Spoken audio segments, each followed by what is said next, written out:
10 жыл бұрын тұңғыш президенттің атындағы зияткерлік мектептің республика бойынша 3-ші филиалы Өскемен қаласында ашылды.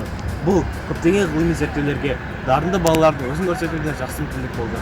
Әр оқушы үшін біздің мектептің орны зор. Бұл бейнеролик саған арналады, сүйікті мектебім. 践行的学校，我们要祝你生生很顺利。我们要的都是多亏你，学校，我们爱你。 Біздің мектеп ЮНЕСКО клубының мүшесі. Школа прошла аккредитацию Кембриджского университета и получила статус международной школы. Выпускники вышли на первое место по внешнему суммативному оцениванию среди 20 Назарбаев интеллектуальных школ. В этом году 100% выпускников получили гранты в вузы Казахстана, Назарбаев университеты и за рубеж. За последние 2 года было получено 3 патента на изобретение.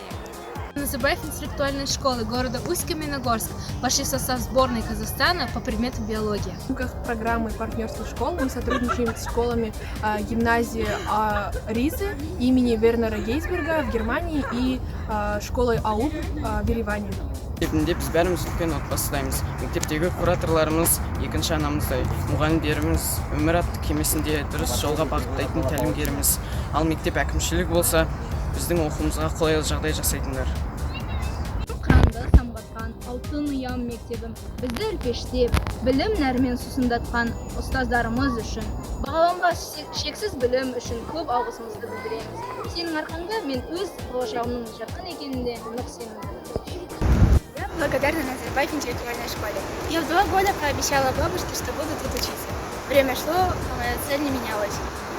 Однако во время вступительных экзаменов я очень сильно переживала, ведь было много талантливых студентов.